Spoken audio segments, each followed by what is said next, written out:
국민혁명당 12대 공약. 첫째, 이승만 대통령의 4대 건국정신, 자유민주주의, 자유시장경제, 한미동맹, 기독교 입국론과 박정희 대통령의 부국강병 정신으로 대한민국을 바로 세우고 헌법과 국가보안법을 지키며 4차원 국가에 도전한다. 둘째, 자유통일을 위해 북한 정보원을 설립하여 북쪽을 불법 점거하고 있는 북한 김정은 노동당 정권을 속히 해체시키고 북한 동포들을 구출한다. 셋째, 대한민국을 망친 주사파를 척결하기 위하여 독일이 만든 반나치법과 같이 반주사파법을 제정하여 주사파 세력과 그들이 만든 주사파 촛불 문화를 척결하고 전교조와 민노총을 해산하며 불법 탄핵을 원천 무효화하고 대한민국을 부정한 문재인을 탄핵하여 역사를 바로 세운다. 넷째, 한미동맹을 이스라엘과 미국을 능가하는 신앙동맹으로 승격시켜 세계를 선도한다.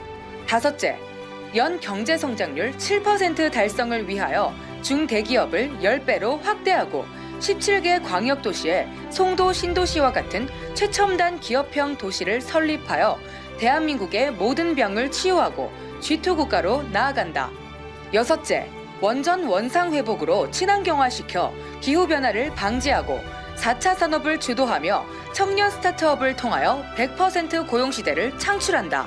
일곱째, 전 군 대학화를 통해 대학 전면 등록금 면제와 국방 문제를 동시에 해결하고 5344 교육법으로 대안학교를 자유화하고 동성애, 이슬람, 차별금지법을 척결한다. 여덟째, 상속세와 부유세를 폐지하고 세금의 영광을 부여하여 세금 제도를 능동적으로 개혁한다. 아홉째, 4차 산업을 무기화하고 북한이 핵무기를 포기할 때까지 미국의 핵무기를 전략 배치하고 핵재 처리 능력을 보유한다.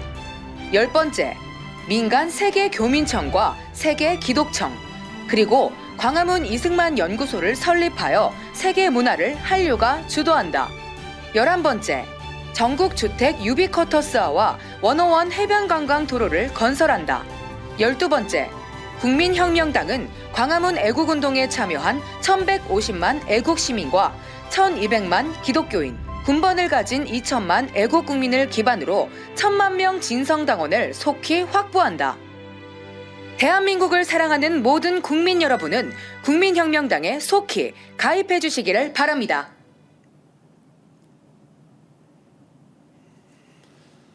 존경하는 국민 여러분, 국민혁명당 대변인 구주화 변호사입니다.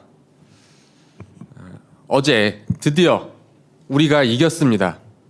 저 정부, 저 좌파, 주사파 정부의 사기 방역, 그리고 이 교회 탄압에 대해서 우리가 승리했습니다.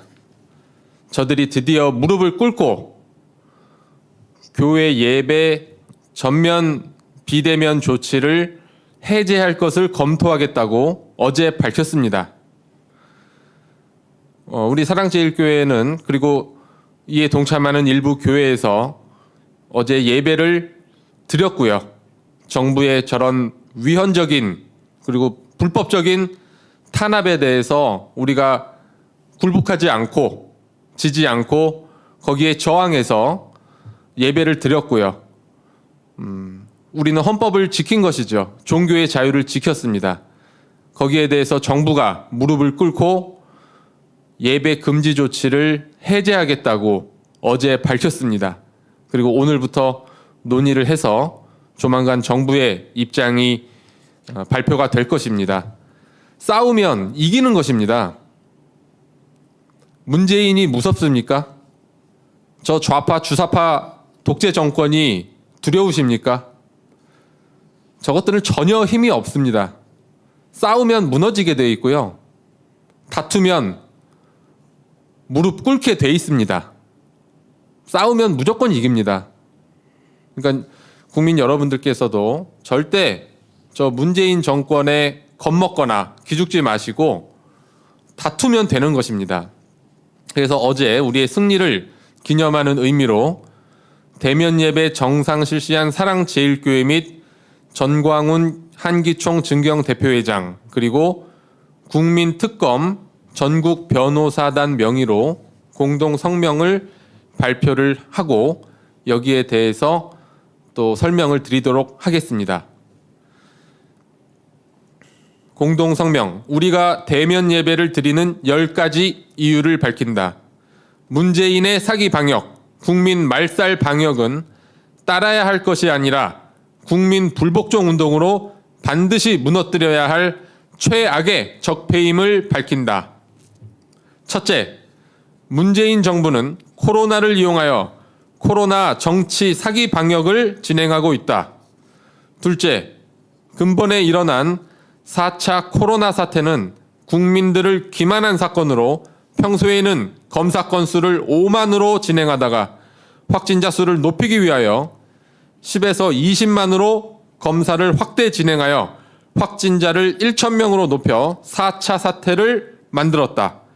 셋째, 1년 전 2차 사기 방역 때에도 광화문 8.15 집회를 빙자하여 전국에 참석자 3만 명을 조사했으나 0.7%의 확진자만 발생하였고 같은 날 일반 확진자는 1.4%가 확진되었음에도 모든 책임을 광화문 8.15 집회에 전가하여 국민들을 속였다. 넷째, 지나간 코로나 사건을 검토한 결과 야외에서는 코로나 전파가 일어나지 않는다는 것이 증명되었고 그 증거로는 올해 7월 3일 민노총 집회를 통하여도 증명되었다. 다섯째, 평상시 서울역 임시진료소에서 하루에 100명 이상의 확진자가 발생했다면 같은 시간 전 국민 5,200만 국민들이 동시에 검사할 경우 50만 명의 확진자가 생활 속에서 활동하고 있었다는 것이 사실이다. 그러므로 코로나 확진자 수를 늘렸다 줄였다 하는 것은 대국민 사기극에 불과하다. 여섯째, 지하철과 백화점과 대형 콘서트는 허가하면서 일주일에 한 번 드리는 예배를 금지하는 것은 받아들일 수 없다. 일곱째, 외국의 사례를 보아 싱가포르나 여타 나라는 이제 확진자 수 통계를 포기하고 생활 방역으로 전환하였으므로 한국도 이제 생활 방역으로 대체해야 할 것이다. 여덟째, 코로나 확진 환자 중 사망률은 노인들의 경우 코로나 확진으로 인하여 사망하는 경우가 없고 노인들 중 하루에 한두 명 사망하는 것이 현실이라면 생활 방역으로 가는 것이 맞다고 봐야 할 것이다. 같은 기간에 독감과 기저질환으로 사망한 경우는 연 3,000명 이상이 되고 도리어 백신을 맞음으로 젊은 20, 30대에서 사망자가 생기는 것을 보면 당국이 코로나를 통하여 코로나에 대한 공포심을 조장하여 정치적 목적을 키우려고 하는 의도가 분명하게 드러났다고 봐야 한다. 지금도 코로나 확진자가 격리되어 약을 먹거나 주사를 맞는 예가 거의 없고 일정 기간 격리하여 자연 치유가 일어나는 것이 현실이라면 더 이상 코로나를 통하여 예배를 금지하는 것을 수용할 수 없다. 아홉째, 사랑제일교회는 그러함에도 불구하고 예배 입장 전 4주째 1:1 자가키트 검사를 통하여 철저히 사전 검사를 진행하고 입장하므로 예배를 통하여 감염되는 일은 전무한 것이 한 달 예배를 통하여 증명되었으므로 자가키트를 통해 사전 검사하고 예배를 진행할 것이다. 열째, 이와 같은 과학적, 현실적 조건 하에 예배를 진행하기 때문에 종교 탄압과 예배 방해가 없기를 경고한다. 네, 이상으로 공동성명을 읽었습니다. 여기에 대해서 첫 번째부터 여러분들께 상세히 설명을 해드리고 그 외 정부의 이 종교의 자유 탄압에 대해서 또 설명을 드리도록 하겠습니다.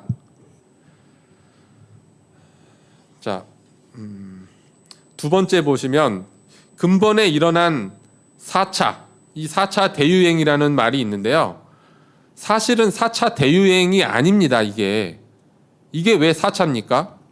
저는 언론에서 4차 대유행이라는 말이 나올 때마다 마음에 안 들어요.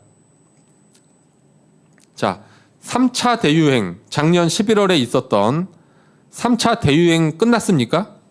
언제 끝났습니까? 3차 대유행이? 전혀 끝나지 않았어요.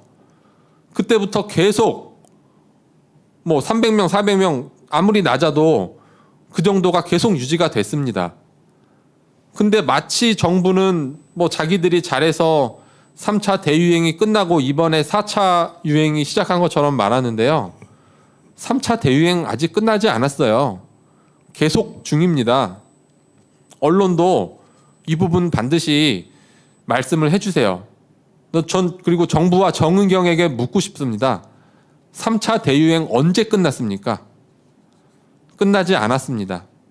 그리고 사실은 그 2차 대유행이라는 그것도 사실은 말이 안 되죠. 엄밀히 말하면 지금 2차 대유행 중이에요. 그 작년에 무슨 뭐 8.15 집회로 인한 2차 대유행? 그거는 대유행이 아니죠. 그거 마찬가지로 지금처럼 검사자 수 늘려가지고 몇 명 확진자를 밝혀낸 것이고 그 수치도 그 지금 3차와 4차 중간에 있는 그 확진자 수에 비해서 현저하게 낮습니다. 그래프를 보면 1차 이렇게 갔다가 2차 살짝 갔다가 3차, 4차.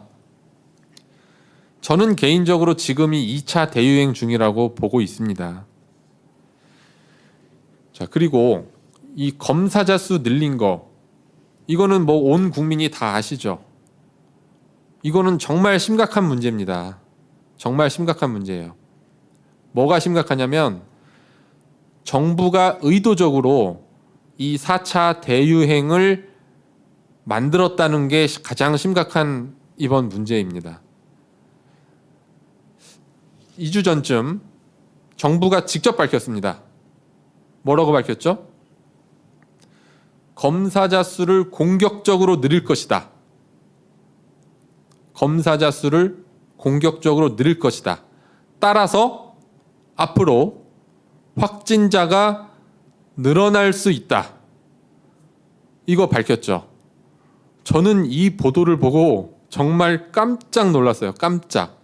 이거 놀라신 분이 몇 분 안 되시는 것 같은데 이런 게 눈에 보여야죠.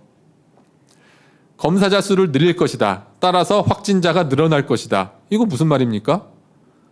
아, 검사자 수 늘리면 확진자가 늘어나는구나. 이거를 정부가 스스로 최초로 인정을 한 거예요. 공식 발표를 한 겁니다. 그 말은 정부의 의지에 따라서 확진자 수를 늘릴 수도 있고 줄일 수도 있다라는 것을 정부가 공식 발표를 해버린 거예요. 그러니까 엄밀히 말하면 확진자가 늘어나는 게 아니라 확진자들 중에서 확진 판정을 받는 사람들이 늘어나는 거죠. 확진자가 늘어나는 게 아닙니다. 실질적인 의미는. 그러면 여기에 대해서 반박을 할 수도 있어요. 접촉을 하거나 아니면은 증상이 있는 사람들은 가서 검사를 받는 건데 어떻게 검사자 수를 마음대로 늘렸다 줄였다 합니까? 이거 얼마든지 가능하죠. 얼마든지. 왜? 확진자의 동선을 뭐 평소 3, 4일 정도 추적하던 것을 5일, 일주일, 뭐 열흘 막 이렇게 늘려가지고 그때 온 사람들 다 연락해서 검사 받으세요라고 하면 얼마든지 검사자 수를 늘릴 수 있는 겁니다. 그렇죠? 지금 엊그제 민노총 집회에서 민노총 집회에 참가했던 사람이 확진 판정을 받았죠. 3명이. 그러니까 정부가 뭐라고 해요? 민노총 7,000명, 8,000명 전수검사하겠다. 이것도 사실 굉장히 코미디예요. 그거 벌써 언제입니까? 2주 지났죠? 2주도 넘었어요. 민노총 집회에 있었던지. 그러면 그때 참가했던 사람 중에 설령 확진자가 있었다 한들 이미 다 회복이 됐거나 아니면 회복이 안 되고 증상이 있던 사람들은 벌써 치료를 받았거나 검사를 받았거나 했겠죠. 이미 다 그 민노총으로 인한 코로나 이슈는 지금으로서는 다 끝난 거라고요. 그들도 다 알아요. 정은경도. 전문가인데 그걸 모르겠습니까? 근데 3명 나오니까 욕먹을까봐 지금 전수조사를 하겠다라고 또 쇼를 하고 있는 거죠. 지금 전수조사 해봤자 별로 안 나올 거예요. 이미 뭐 감염 거기서 됐던 사람들이 있다면은 이미 다 치유가 됐을 거거든요. 제가 작년에도 저는 이제 광화문 집회를 참석했죠. 하고 오니까는 뭐 보건소 어디서 계속 전화가 오고 문자가 와요. 받아라, 뭐 검사 받아라. 안 받으면은 뭐 어떻게 하겠다. 저는 끝까지 버텼습니다. 제가 검사 받을 이유가 없기 때문에. 한 번 참 받았죠. 그 다음 주에 받고 그 다음부터 오는 거에 대해서 일부러 제가 대응을 안 했어요. 언제까지 연락 오나 한번 보려고. 저는 검사 받았다는 말을 보건소에 안 했으니까 계속 연락이 오거든요. 근데 한 2주 지나니까 더 이상 연락이 안 오더라고요. 그러니까 쟤들 그때 광화문 집회 참석자들 뭐 강제로 검사 받게 하겠다, 안 하면은 뭐 법적 조치 취하고 고발하겠다, 이거 다 뻥이었던 거예요. 다 거짓말이었던 거죠. 그리고 나서 제가 그로부터 한 3주 정도 지났다가 한 대학병원에 갔습니다. 검사를 받으러 대학병원에 갔는데, 자, 어딘지 병원을 밝힐게요. 이거는 뭐 팩트니까. 고대 안암병원을 갔습니다. 고대 안암병원을 갔는데 거기서 뭐 줄 세우고 뭐 이제 하잖아요. 근데 문진 쓰는 게 있어요. 설문조사. 거기에 써 있기를 최근 뭐 한 달 내 사랑제일교회에 방문한 적이 있으십니까? 8월 15일 광화문 집회에 참석한 적이 있으십니까? 이런 문항이 있는 거예요. 그래서 저는 거짓말 안 하거든요. 저는 절대 거짓말 안 합니다. 있다라고 썼어요. 8.15 집회 참가했다. 그래서 줬죠. 어떤 젊은 여자 의사한테 줬어요. 보니까 황당하죠. 8.15 집회에 참석했다고 쓰는 사람이 어디 있겠어요. 그러니까는 뭐 진짜 참석했냐고 묻더라고요. 참석했다. 그래서 이게 문제 됩니까? 지금 이미 잠복기 2주가 다 지났습니다. 제가 의사한테 설명을 해줬어요. 제가 의사한테. 근데 의사가 저를 바로 안 보내주고 그 담당 과장을 부르더라고요. 근데 한참 있다, 5분인가 있다 내려와요. 좀 나이 있으신 분이 의사가 내려와서 제가 설명했죠. 나는 지금 2주 지났는데 이게 왜 문제됩니까? 그러니까 결국 그냥 들어가시라고 하더라고요. 그러니까 이런 말도 안 되는, 그 당시에 8.15 집회에 참석했느냐라는 걸 묻는 게 법원에도 있었어요. 법원인가 검찰 설문지에도 그 문항이 있었다고요. 2주가 이미 지난 후에도. 그리고 이 8.15 집회 코로나 잠복기는 누구야? 서울 무슨 방역관. 저는 그 사람 목소리만 들어도 아주 신경이 날카로워지는데, 3차 대유행 11월 달에 있는 그 코로나 유행이 뭐 때문에 있었다고요? 8.15 광화문 집회 때문에 3차 대유행이 발생했다. 서울시 방역관이 그딴 소리를 하고 있습니다. 그 사람 아직도 있더라고요. TV 보니까. 아니, 오세훈 시장 뭐합니까? 그 사람 빨리 잘라요. 어제 이동욱 회장님 그 발언 보니까 그 사람이 또 의사라고 하네요. 의사라는 인간이 3개월 전에 있던 집회 때문에 지금 유행이 발생한다? 그래서 제가 그때 혼자 생각에, 야, 대한민국에서 정말 잠복기가 3개월짜리 코로나 변이가 발생했다. 빨리 이거 연구해라. 이런 생각도 했었습니다. 그러더니 또 누구야? 지금 청와대에 있는 방역 담당관, 그 사람도 그 얘기 했을 거예요. 이거 8.15 때문에 맞다. 8.15에 영향이 있는 게 맞다.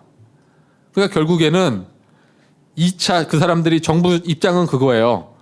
2차 대유행, 3차 대유행, 4차 대유행, 이게 다 작년 8.15 집회 때문이라는 겁니다. 왜? 4차 대유행은 결국 3차 유행이 이어진 거죠. 3차 대유행은 8.15 집회 때문이라는 거죠. 그러니까 2차 대유행부터 전부 다 8.15 광화문 집회 때문인 거예요. 이게 지금 공식 청와대 입장인 거예요. 이런 나라에서 우리가 살고 있습니다, 지금. 네, 그래서 이 검사자 수를 늘린 것으로 인해서 그럼 이게 왜 문제입니까? 검사자 수 늘려서 확진자 나오면 빨리빨리 치유하고 좋은 거 아닙니까? 이렇게 생각할 수도 있겠죠. 네, 물론 그건 맞는 말이에요. 빨리빨리 검사를 많이 해서 확진자들을 격리해서 막아야죠. 그런데 문제는 뭐냐?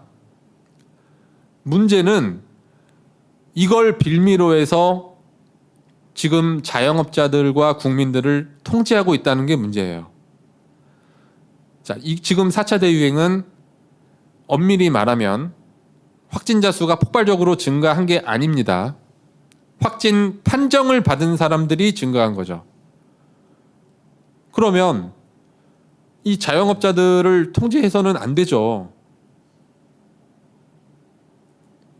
늘어난 게 아닌데, 실질적으로 늘어난 게 아니고 판정을 받은 사람들만 늘어난 거면 자영업자, 그리고 국민들, 사적 모임, 게다가 집회, 예배 이런 걸 정상적으로 적어도 그 전 단계까지는 할 수 있도록 해줬어야죠. 그런데 문제는 4단계로 높이면서 뭐예요? 지금 이 나라 경제를 다 망치고 있다는 거죠. 그게 가장 큰 문제죠. 그러니까 자영업자들 지금 이런 본인들의 경제적 손실과 통제가 뭐 돌아다니는 2030들 때문이다, 아니면 뭐 교회 때문이다, 뭐 클럽 때문이다, 유흥주점 때문이다, 이렇게 생각하시면 안 돼요. 그 사람들이 돌아다녀서 코로나가 확산돼서 지금 본인들이 문을 닫고 있는 게 아니라고요. 뭐 때문에 문을 닫고 있습니까? 바로 저 문재인과 정은경 때문에 문을 닫고 계신 거예요. 이 점을 정확하게 아셔야 됩니다. 그래서 이 화풀이는 2030들한테 할 게 아니라 저 문재인과 정은경에게 해야 되는 것입니다. 이게 가장 중요한 거죠. 네. 그리고 작년 광화문 집회, 저는 정말 답답한 게 아직도 집회하면 코로나가 퍼진다고 생각하고 믿고 계시는 국민들이 있어요. 정말 답답합니다. 저 그런 사람들한테 항상 얘기해요. 아니, 집회에서 코로나가 퍼지면 그럼 백화점, 지하철, 영화관 이런 데서는 벌써 난리가 났을 거라고요. 그럼 벌써 우리나라 뭐 수백만 전 국민이 다 감염됐어야죠. 전 국민이. 그렇죠? 근데 그렇지 않지 않습니까? 백화점 뭐 이제서야 백화점에서 몇 명 나왔다고 그러고, 지하철은 아직까지도 한 명도 없죠. 지하철에서 코로나 나왔다고 언론 보도 나오는 거 보신 적 있으십니까? 없어요. 근데 집회하면 아직도 코로나가 발생한다고 믿으십니까? 지금 작년 초기 때, 작년 봄에 정부에서 뭐라고 했습니까? 야외에서는 마스크 안 써도 된다. 작년에 정부가 직접 밝혔어요. 그러다가 집회 있고 뭐 이러고 하니까 야외에서 마스크 쓰라고 했죠. 그리고 이게 비말 감염인데 여러분, 상식적으로 생각을 하면 실내보다 실외에서는 감염 위험도가 현저하게 낮아지는 거는 유치원생도 아는 거예요. 유치원생도 이 정도는 알 수가 있습니다. 근데 그리고 7월 달부터 원래 뭐라고 했습니까? 정부가 야외에서 마스크 벗을 수 있도록 하겠다. 이거는 사실은 꿈만 같은 얘기입니다. 정부가 지금 야외에서 마스크 벗도록 못해요. 그렇게 하는 순간 야외에서 코로나 감염률이 낮다라는 것을 스스로 인정하는 게 되고, 그 순간 뭐가 됩니까? 집회를 허용할 수밖에 없게 되죠. 집회를 막을 근거가 없어지는 거예요. 그렇기 때문에 야외에서 마스크 벗는 게 적어도 이 대한민국에서는 쉬운 일은 아닐 거라는 겁니다. 그러니까 야외에서 마스크 쓰는 거는요, 지금 저 정부의 집회를 막기 위한 하나의 빌미에 불과할 수 있다는 생각을 갖고 있습니다, 저는. 그래서 쉽게 야외에서 마스크 벗도록 하지 못할 것.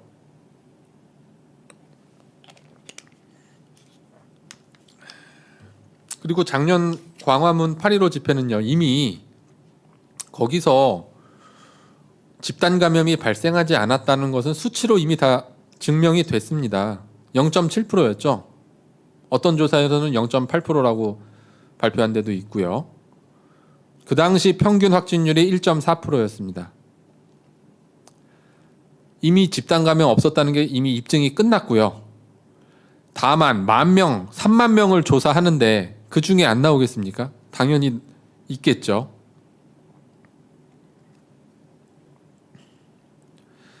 그래서 그리고 민노총에서도 뭐 지금 3명, 지금까지 3명 나왔잖아요. 그러면 야외 집회에서, 특히 대규모 집회에서 코로나 집단 감염이 발생하지 않는다는 것은 이미 우리나라 집회 이 경험적으로 입증이 끝난 겁니다. 근데 지금 박원순이 그 당시에 작년 2월 달에 뭐 했죠? 집회 금지.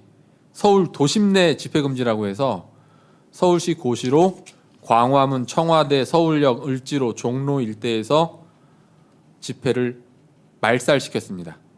그러니까 헌법 책에서, 대한민국 헌법 책에서 집회의 자유를 삭제해버린 거예요, 완전히. 정말 끔찍한 민주주의의 사망 선고였습니다, 그것은. 그래서 근데 법원에서 일부 이제 인용이 됐고, 이제 오세훈 시장이 되면서 우리 변호인단에서도 많은 기대를 했고, 서울시 시민들과 국민들이 많은 기대를 했어요. 아, 이제 오세훈 시장이 됐으니까 집회의 자유를 보장해 주겠구나. 그리고 오세훈 시장 본인도 재작년 그 개천절 집회 때 광화문에 나와서 연설했잖아요. 국민들 다 알고 계시죠, 그거. 그런데 오세훈 시장이 이번에 발표한 내용은 정말 눈을 의심할 정도로, 이게 진짠가 싶을 정도로 놀라운 일이었죠. 서울시 전역의 집회 금지. 서울시 전역 집회 금지입니다. 박원순은 그나마 박원순은 광화문 이외에서는 10명 이내로 집회를 허용했습니다. 근데 오세훈은 박원순도 안 했던 서울시 전역 집회 금지를 한 거예요. 지금 오세훈 시장은 변호사 출신이죠. 헌법을 공부했고 법을 했던 사람이에요. 그냥 일반적인 대깨문 국민들과는 다른 사람이거든요. 근데 그런 사람이 어떻게 집회를 아예 없앨 수 있는지 정말 끔찍하고요. 여기에 대해서는 저는 뭐 법원에서 당연히 뒤집힐 거라고 봅니다. 이건 무조건 뒤집힙니다. 네, 엊그제 예배 금지도 뒤집혔잖아요. 서울 행정법원에 의해서. 집회 금지도 뒤집힐 거라고 보고요. 그리고 집회는 그나마 1인 시위는 가능합니다. 여러분, 집회의 자유와 종교의 자유에서 지금 현재 정부의 탄압에 있어서 가장 중요한 게 뭔지 아세요? 가장 중요한 건 아니고 굉장히 의미 있게 봐야 될 것은 집회는 1인 시위는 가능해요. 1인 시위는 못 막습니다, 그거는. 그런데 예배는 한 명도 못 가요, 한 명도. 교인 한 명도 못 가게 한 게 대면 예배 금지죠. 어제 김학성 교수님께서도 얘기하셨잖아요. 이것은 명백한 종교의 자유 침해다. 그리고 어제 황교안 대표도 얘기를 했습니다. 이거 대면 예배 금지 종교의 자유 침해다. 얘기했죠. 그리고 서울행정법원도 했죠. 그리고 우리 서울 사랑제일교회 그리고 우리 변호인단에서도 얘기했죠. 종교의 자유 침해다. 그리고 우리는 종교의 자유를 지켰죠. 그러니까 결국 정부가 무릎을 꿇었습니다. 무릎 꿇고 예배 금지를 이제 해제하고 허용하겠다. 예배를 허용하겠다라고 어제 발표를 했고 이제 이번 주 내로 새로운 그러한 정책이 나오겠죠. 그러니까 저 사람들은 아무 생각도 없고 개념도 없고 가치관도 없고 줏대도 없고 이념도 없고 아무것도 없는 사람들이에요. 그러니까 자기들이 발표했다가 뭐라고 하면 3일 만에 바꾸고 헬스장에서 빠른 노래 틀지 말라고 했다가 사람들이 비웃으니까 또 바꾸고 얼마나 한심합니까? 저 정부의 정책과 지침이라는 것이 정말 한심하고 이 나라에 사는 것이 정말 창피할 정도의 심정이 듭니다. 더욱 참담한 것은 저런 식의 말도 안 되는 예배 탄압과 종교 탄압이 특히 기독교 탄압이 자행되고 있는데도 이 땅의 교회와 목회자들이 99%가 침묵하고 있다는 것이죠. 이번에 밝혀졌잖아요. 저들 아무것도 아니라니까요. 싸우면 이긴다니까요. 싸우면 무조건 승리합니다. 이제 전국 대한민국의 교회와 목회자 여러분 일어나십시오. 할 말 하십시오. 마음껏 해도 됩니다. 마음껏 외쳐도 됩니다. 아무도 뭐라고 하지 않습니다. 교인들이 떠날까 봐 두렵습니까? 교인들이 떠날까 봐 두려워서 문재인을 좋아하는 정은경을 좋아하는 국민들이 떠날까 두려워서 문 닫고 정부의 이 말도 안 되는 사기 방역에 대해서 말 못하고 계십니까? 그렇지 않습니다. 설령 그렇다 하더라도 여러분 정부를 따를 겁니까? 성경을 따를 겁니까? 히브리서 10장 25절에는 분명히 모이기를 폐하려는 어떤 사람들의 습관과 함께 하지 말라고 명령하셨습니다. NIV 영어 성경에는 not giving up, meeting together 함께 모이기를 포기하지 말라 이렇게 써있어요. 성경에. 여러분 전국의 교회와 목회자 여러분 제가 묻겠습니다. 성경을 따르시겠습니까? 아니면 문재인을 따르시겠습니까? 여러분은 지금 성경을 따르고 있습니까? 아니면 문재인과 정은경을 따르고 있습니까? 애써 히브리서 10장 25절 말씀을 외면하고 계십니까? 그렇다면 당신들은 성경을 선택적으로 보고 계신 겁니다. 선택적 복음, 선택적 은혜, 선택적 말씀, 선택적 목회를 하고 계신 겁니다.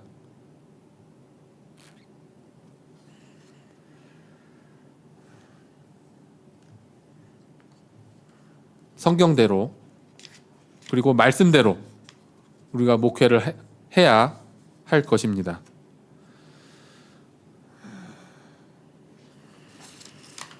자, 그리고 지하철, 백화점, 대형 콘서트 지금 나훈아 콘서트에서는 4,000명이 입장해서 콘서트를 즐겼습니다. 제가 그 콘서트를 뭐라고 하는 게 아니에요. 콘서트 당연히 해야죠. 당연히 해야 가수들도 활동을 하고 직업 수행을 할 거 아닙니까? 그런데 예배는 한 명도 안 돼요. 한 명이 가는 것도 안 됩니다. 그리고 제가 목회자 여러분들께 꼭 드리고 싶은 말씀이 있어요. 작년에 서울시가 뭐라고 했죠? 방역 방침으로 뭘 짚지 말라고 했습니까? 교회에 대한 방역 방침으로 뭘 짚지 말라고 했죠? 교회에 비치된 성경책과 찬송가는 코로나로 오염된 더러운 책이니까 짚지 말라라고 서울시가 공식 발표했었죠. 이때 이런 일을 듣고 이런 말을 듣고 못 들으신 척 했습니까 혹시? 모르는 척 했습니까? 아니면 알고서도 침묵하셨습니까? 이런 정부 방침에 잘 따랐다고 교인들에게 홍보하거나 자랑하진 않으셨습니까? 정부의 코로나 방역 방침에 따르는 것이 그게 잘하는 거고 자랑할 겁니까? 성경책을 짚지 말라. 찬송가는 더러운 책이니까 짚지 말라는 것이 그게 방역 방침이라고 생각하십니까? 이런 서울시와 정부의 말도 안 되는 종교 탄압에 대해서 우리 교회와 목회자들이 아무도 거의 대부분 반발하지 않고 침묵하고 예, 따르겠습니다. 이러니까 저들이 점점 더 그 수위를 높여가서 예배를 아예 금지시키는 건 아닙니까? 저는 그 성경책을 짚지 말라는 거에 충격을 받아서 그때 서울시 담당자에게 전화를 했습니다. 서울시청에. 이게 말이 됩니까? 어떻게 이런 정책을 내놓을 수 있습니까? 라고 하니까 서울시 공무원 담당자가 뭐라고 했는 줄 아십니까? 아주 저자세로 나와요. 굉장히 저자세로 그거는 우리가 그냥 권고한 것 뿐이지 강제력은 없습니다. 그것을 안 지킨다고 해서 처벌되는 것은 아닙니다. 그런 얘기를 합니다. 그 말은 뭐예요? 자기들도 그게 잘못됐다라는 것을 알고 했다라는 거예요. 자기들도 창피하고 민망한데 거기에 대해서 한국 교회가 아무 말도 안 하니까 더 놀랐을 겁니다. 더. 찬송가가 더럽고 성경책이 더러운 책이라고 했는데도 목회자들이 아무 말을 안 해요. 거기에 잘 따르겠대요. 어제 김학성 교수님도 말씀하셨잖아요. 대면 예배 금지는 사실상 예배 금지입니다. 대면 예배 금지가 그럼 온라인 예배 허용이냐? 그렇다고 보기 어려워요. 예를 들어 20년 전에 코로나가 나왔다고 해보세요. 20년 전에. 그러면 대면 예배 금지. 그럼 뭐 어떻게 하라고 했을까요? 뭐 전화로 예배 드리라고 했을까요? 그땐 유튜브가 없잖아요. 줌도 없잖아요. 그때는 그냥 예배 금지인 거예요. 지금 대면 예배 금지는 명확하게 예배 금지다. 이렇게 알고 계셔야 되고요. 예배 금지라는 것은 기독교에 있어서는 본질적인 그 종교의 자유의 본질적인 내용을 침해하는 겁니다. 예배의 본질은 뭐죠? 일단 모이는 겁니다. 모이지 않고 무슨 설교가 되고 말씀이 되고 성도 간의 교제가 되겠습니까? 집에서 유튜브로 예배 드려도 된다는 것은요, 그거는 정확하게 예배의 본질에 대해서 알지 못하는 거예요. 그리고 제가 아까 말씀드렸잖아요. 히브리서 10장 25절. 우린 이 말씀을 반드시 기억해야 돼요. 히브리서 10장 25절. 모이기를 패하는 어떤 사람들의 습관과 함께 하지 말라. 성경이 분명히 모이라고 명령을 하고 있습니다. 그리고 교회에서 또 뭐 했어요? 소모임 금지, 식사 금지, 그거 아직 폐지 안 됐어요. 그 작년부터 지금까지 쭉 이어져 오고 있는 거예요. 소모임 금지, 식사 금지. 여러분, 이게 이해가 됩니까? 목회자 여러분, 전도사님 여러분, 장로 여러분, 집사님 여러분, 교회 식사 금지, 소모임 금지가 이해가 되십니까? 제가 예를 들어 설명드릴게요. 4명이 모이는데요. 이 4명이 뭐 등산 모임이다, 독서 모임이다, 공인중개사 스터디 모임이다. 그러면 허용이 돼요. 그런데 이 4명이 교회 성경 공부 모임이다. 그러면은 이게 불법이 된다는 겁니다. 목회자 여러분, 이거 모르셨습니까? 아니면 알고 계셨는데 지금까지 침묵하셨습니까? 그리고 교회 내에서 식사도 금지되죠. 왜 금지될까요? 식당에서 밥 다 먹어요. 백화점에서도 밥 먹어요. 심지어 회사에서도 도시락 배달시켜서 밥 다 먹습니다. 물론 집에서도 먹고요. 그런데 교회에서는 밥을 먹으면 안 된다. 목회자 여러분, 한국교회 여러분, 이 말이 수긍이 가십니까? 교회에서 많이 확산됐기 때문에 교회가 반성해야 됩니까?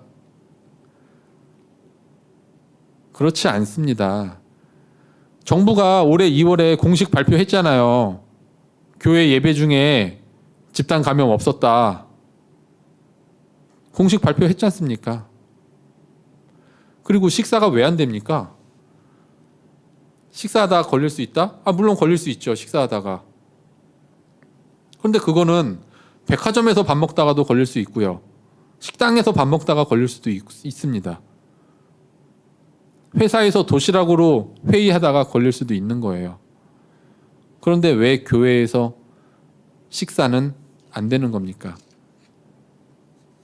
여기에 대해서 침묵하면 안 되죠. 이거는 결국 목표가 뭐겠습니까? 한국 교회를 없애려는 거예요. 교회를 없애려는 겁니다. 결국 정부의 방역 방침 따라가면요, 교회는 없어지게 돼 있어요. 교회는 없어지게 돼 있어요. 정부에서 그리고 일부 정치인들이 추진하고 있는 차별금지법, 이 차별금지법에 의하면 성경책이 뭐가 됩니까? 불법책이 됩니다. 차별금지법에 의하면 성경책은 동성애를 차별하는 불법책이 돼요. 원칙이 불법이고 예외적으로 허용할 수 있다라는 단서를 다는 형식으로 그렇게 법이 만들어질 수 있는 거예요. 그러면 성경책을 살 수가 없습니다. 팔 수도 없고, 성경책을 팔면 불법이 되는 그런 사회가 될 수 있다는 거죠. 설마 그러겠냐고요? 설마 그러겠냐고요? 지금 문재인 정부 4년을 보면 설마 그러겠냐라는 말씀을 하시면 안 되죠. 네, 절대로 안 됩니다. 그래서 어차피 정부 방역 방침 들으면 한국 교회는 없어지게 돼 있습니다. 그리고 한교총 회장님, 정부의 방역 방침을 본인은 잘 따라서 잘하셨다고요? 지금 제가 한 말 요약해서 말씀드리겠습니다. 한교총 회장님, 정부의 대교회 방역 방침, 식사하지 말라, 잘 따르셨습니까? 기분 좋으셨습니까? 소모임 하지 말라. 잘 따르셨습니까? 그게 자랑스러우십니까? 성경책과 찬송가 더러운 책이니까 집지 말라. 잘 따르셨습니까?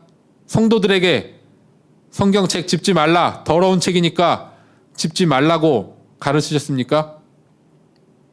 그게 자랑할 일입니까? 여러분, 국가의 정책은 국민이 따라야 되는 건가요? 이걸 잘 생각해 보세요. 정부의 정책에 국민이 협조하고 따르는 것이 잘하는 겁니까? 아니면 저항하는 것이 잘하는 겁니까? 이것은 정답이 있는 문제가 아니에요. 이거는 정책별로 구분해서 생각해야 됩니다. 기본적으로 정부와 국민은 대립하는 관계입니다. 정부는 국민을 통제하려고 하고 당연히 말을 잘 들으면 좋죠. 근데 국민 입장에서는 반대예요. 오히려 정부가 국민의 말을 따르기를 바라죠. 정부가 내 말을 들어주길 바라죠. 서로 대립하는 관계예요. 기본적으로. 대립하는 관계에서 어느 한쪽의 말을 일방적으로 따른다. 우리 인이 하고 싶은 거 다 해. 다 따라줄게. 이러면 뭐가 될 것 같습니까? 결국 국민은 국가의 노예가 되고 요즘 하는 말로 개돼지가 되는 겁니다. 국민은 결코 국가의 말을 그대로 따라서는 안 됩니다. 저항할 것은 저항해야 되고 외칠 것은 외쳐야 됩니다. 그래서 집회가 있는 것이죠. 국민의 목소리를 이 국가와 사회에 낼 수 있는 가장 간단하고도 효과적이고 효율적인 방법, 그리고 누구나 할 수 있는 방법이 바로 집회죠. 정부가 그것을 막는다는 것은 국민의 목소리를 듣지 않겠다는 겁니다. 그것은 국민의 목소리를 듣지 않고 내 맘대로 하겠다. 결국 이런 뜻이 되기 때문에 여기에 따른다? 여기에 국민들이 예 따르겠습니다. 집회 안 하고 예배도 안 하고 정부의 방역 방침에 협조해야죠. 우리가 모두 힘을 합쳐서 코로나를 막아야죠. 이거는 저는 도저히 이해할 수 없고요. 오히려 이거는 저는 국민 저항권의 대상이라고 봅니다. 우리나라 헌법에는 저항권이 명문으로 규정되어 있지 않지만 독일 헌법에는 저항권이 명문으로 규정이 되어 있어요. 국가가 위법하고 위헌적인 상태로 갔을 때는 국민이 국가에 대해서 저항해야 된다는 겁니다. 따르지 말고. 그리고 이 저항권의 행사는 국민의 권리이기도 하지만 이거는 의무이기도 해요. 의무. 반드시 저항해야 되는 국민들 개개인의 의무에 해당하는 거죠. 그래서 우리나라 헌법도 해석상 반드시 명문이 아니더라도 이 관습헌법이라는 게 있습니다. 헌법 조문에 없어도 그 대표적인 관습헌법은 국가의 수도가 서울이라는 것입니다. 이 저항권도 사실상 헌법에 규정이 되어 있다라고 해석하는 분들이 있고요. 바로 지금이 국민 저항권을 발동해야 될 때라고 저는 생각하고 있습니다. 자, 이제 방송을 마무리를 하겠습니다.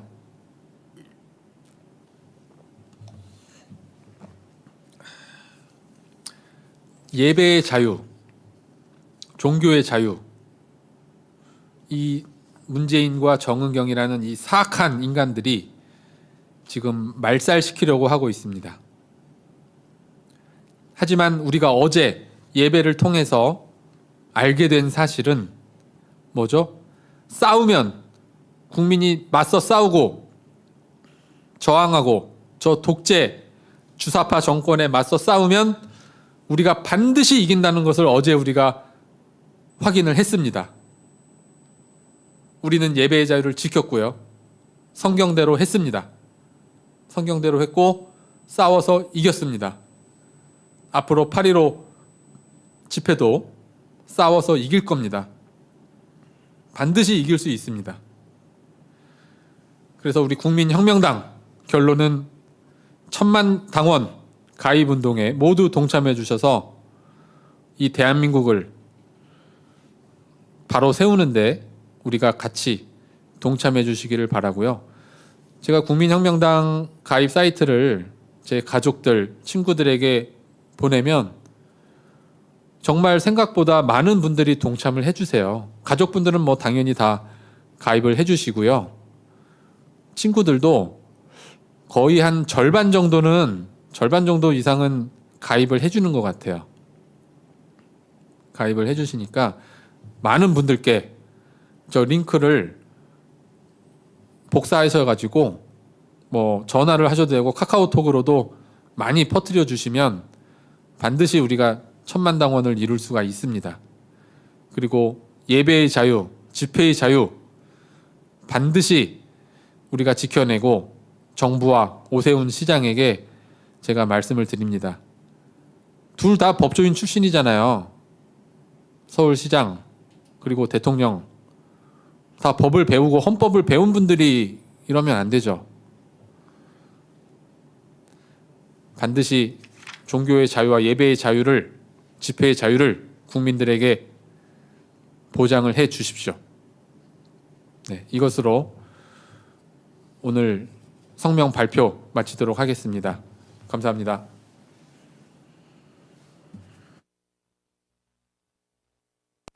안녕하십니까? 국민혁명당 당원가입 안내 영상을 지금 시작하겠습니다. 먼저 유튜브 채널을 클릭해주세요.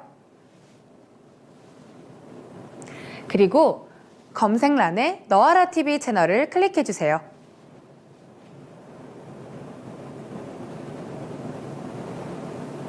그 다음 국민혁명당 라이브 영상을 클릭해볼게요. 네, 그리고 아래 표시로 된 이 더보기란을 클릭해 볼게요. 그 다음 영어로 적힌 파란 색깔 링크 창을 클릭해 주세요.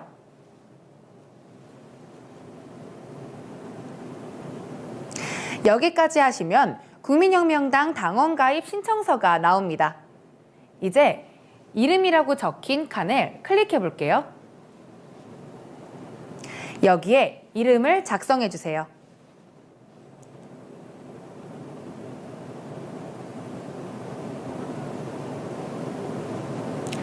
모두 작성하셨으면 생년월일이라고 적힌 칸으로 이동해 볼게요. 이 칸을 클릭해 주세요. 이 칸을 클릭해 주시고 반드시 생년월일 6자리를 입력해 주시면 됩니다.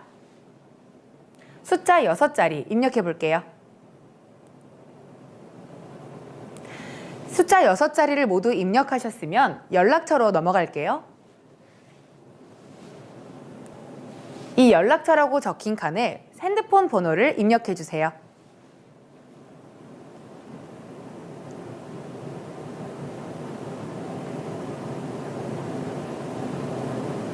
모두 입력하셨으면 반드시 이 파란 색깔 인증 요청이라고 적힌 칸을 반드시 클릭해 주세요. 네, 확인을 누르시고 클릭을 하셨으면 홈 버튼을 누를게요.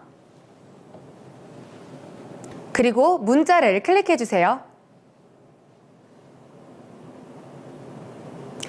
맨 위에 도착한 인증번호 문자를 클릭해 볼게요.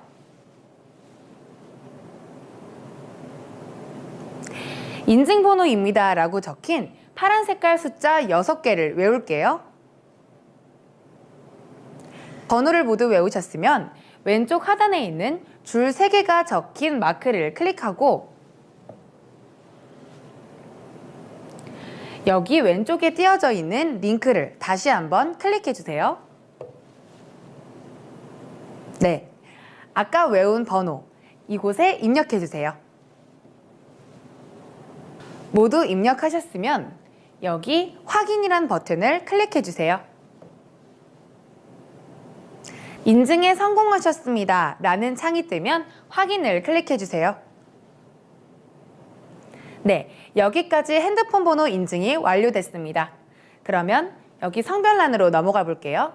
이 성별에 남자 칸, 여자 칸이 있는데요. 이 성별에 체크를 해주세요. 성별 체크를 완료하셨으면 주소를 입력해 볼 건데요. 바로 이 주소 검색 파란색 글씨를 바로 클릭해 주세요. 이렇게 화면이 바뀌셨나요? 화면이 바뀌셨으면 위에 주소를 검색하는 란을 클릭해 주세요. 이곳에 본인의 주소지를 입력해 주세요.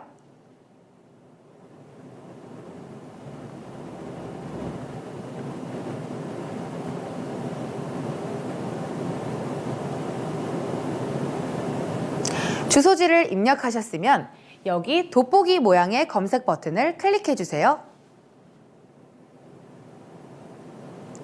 이렇게 본인이 해당되는 주소지가 나왔다면 이 주소지를 클릭해 주세요. 그 다음에 상세 주소를 적는 란이 나오는데요. 이 상세 주소는 필수가 아니니 넘어가 주셔도 됩니다. 그 다음은 추천인을 적는 란인데요. 필수가 아니니 넘어가 주셔도 괜찮습니다. 그 다음에 아래에 전자 사인 해주세요 라는 이 네모칸에 사인을 적어주시면 됩니다. 이렇게 사인을 완료하셨으면 내려가 주시고 이 신청 개인정보 약관에 동의하시겠습니까? 라는 물음표에 반드시 클릭을 해주세요. 네, 그러면 이렇게 초록 색깔 얘가 뜨는데요. 이렇게 하시면 가입 완료를 눌러주세요. 네, 이렇게 당원 신청이 완료되었습니다. 가입 완료를 클릭해 주시면 이렇게 화면이 바뀌는데요. 바로 이 화면이 뜨지 않더라도 잠시만 기다려 주시면 이 화면으로 넘어갑니다. 여기서부터 당비 납부를 원하시지 않는 일반 당원 회원분들은 여기서 가입을 종료해 주셔도 괜찮습니다. 당비 납부를 원하시는 책임 당원분들은 지금부터 저를 계속해서 따라해 주시면 됩니다. 그 다음에 링크를 살짝 내려주세요.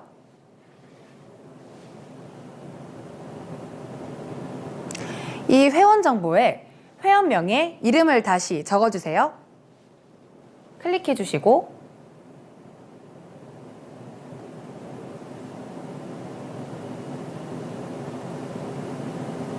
다 적으셨으면 휴대전화를 적는 칸에 중간 번호를 적어주세요. 그리고 끝에 칸을 클릭하셔서 끝에 번호도 적어주세요. 네, 다 적으셨으면 이 링크를 조금 더 내려볼게요. 네, 여기서 지금 한 번만 결제를 원하시면 일시결제를 눌러주시고요. 매달 정기적으로 납부를 원하시는 분은 정기결제를 클릭해주세요. 저희는 정기결제를 클릭해 볼게요. 결제 수단에는 여러 가지가 있는데요. 저희는 자동이체를 클릭해 볼게요. 그 다음에 은행을 선택해 주시는데요. 반드시 본인 명의로 된 본인 통장을 선택해 주세요. 저희는 기업은행을 선택해 보겠습니다. 링크를 내리시고 클릭. 네. 그리고 예금 주명 칸에 본인의 성함을 적어주세요. 클릭하시고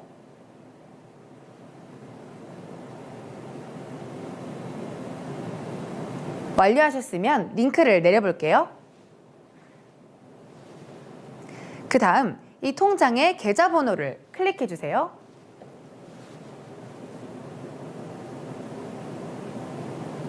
그 다음에 생년월일 칸을 눌러주셔서 생년월일을 클릭해주세요.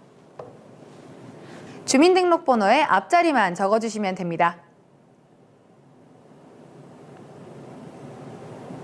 다 적으셨으면 링크를 내려볼게요.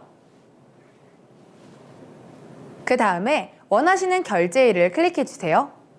저희는 15일을 클릭해 볼게요. 결제 금액에는 5,000원, 만원, 5만원이 있는데요. 1,000원 이상부터 책임당원이 되실 수 있으니 원하시는 금액을 입력해주세요. 이 칸을 클릭해주세요. 원하시는 금액을 입력해주세요. 그 다음에 링크를 조금 내려주시고 결제 동의 정보에 이 두 칸을 모두 꼭 클릭해주세요. 네, 또 링크를 내려볼게요. 아까 적은 서명란이 또 나오는데요. 이것에 동일한 서명을 해볼게요. 이렇게 하시면 모든 정보를 입력하셨습니다. 그 다음 마지막으로 신청하기 버튼을 클릭해주세요. 그 다음에 위의 정보로 결제 신청을 하시겠습니까? 라는 칸이 뜨면 이 신청 버튼을 클릭해주세요. 마지막으로 신청 버튼을 눌러주시면 이렇게 국민혁명당에 정상적으로 후원 신청이 완료되었습니다. 감사합니다. 라는 창이 뜨는데요. 이곳에 확인 버튼을 눌러주시면 이렇게 국민혁명당의 책임당원이 되어주셔서 감사합니다. 지금까지 국민혁명당의 당원 가입 안내 영상이었습니다. 시청해주셔서 감사합니다.